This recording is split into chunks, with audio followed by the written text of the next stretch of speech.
there's so many kids that really have no game that, I mean, I don't know if anyone's actually used that, but today I'm going to talk about how to pick up a girl. Now, I'm going to talk to you about those 3 important steps and the 3 types of guy that you can be when you go through these steps. Everyone can relate to this because guys, in case you might need help, and girls, if you want to know what a guy's up to when he's talking to you, this kind of will just help you out. Now that you know I'm going to talk about how to pick up a girl and you're probably dying to know my secrets, I'm going to get on to my 3-step process, which brings me to my first point, which is the approach. The first type of guy you can be when you approach is the confident, walk tall. Politely ask, is the seat taken? This shows that you have confidence, you're a polite man. It also gives her the option, if she doesn't want you to talk to her, she looks at you and she might say yeah, it is, even if it isn't, or if she is yeah, that's fine, you can sit down. The next is if you want to be like a thug, this walk, you gotta practice this a lot in the mirror. You walk up, sit down.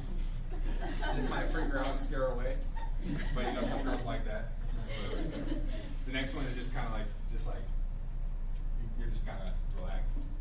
You just sit down politely. It's kind of like the charming guy, you're not really too confident, you're not really obnoxious.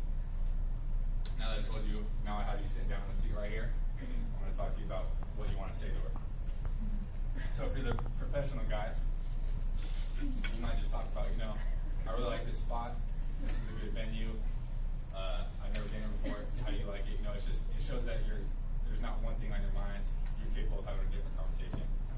If you want to be the thug, you might throw a kind of a bad line at her, like,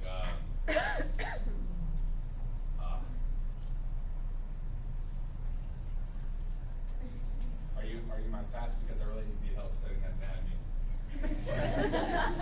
This probably gross out for some girls, might feel sexy and wanted.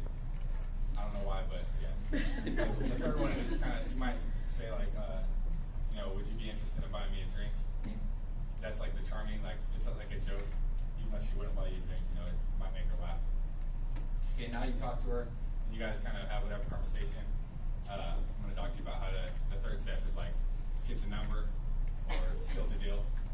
So if you're the professional guy, you might say, I'd really like to continue this conversation somewhere else, but you want to, could I have your number or something? It doesn't put too much pressure on her.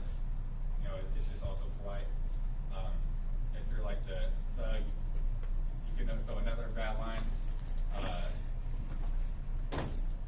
You could say hurry up, girl, write your number down before I don't want it no more. So. She might think it's funny, she might laugh and then think you're joking, but she might be scared. But the last one, which is the charming one, you can just say, could I be so lucky that you're single? Something kind of sweet and cute, not that serious, and it might make her laugh and smile, and then she'll say yeah, or whatever, and then you can get her number. Now that I've talked you through all the steps, I just want to kind of conclude with whenever you're trying to pick up a girl, if you're a guy, be confident in yourself, stay true to whoever you are.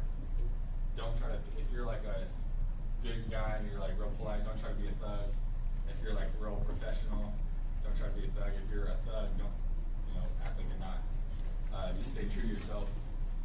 You kind of have to know what you can pull off and what you can't. I want to leave you with a quote from Twilight. Now this is something that no guy would ever get away with saying to a girl except Edward himself, and he just kind of knows what he can say and what he can get away with. But I would not recommend saying this to a girl. He said to Bella, he said, I've never wanted a human's blood so much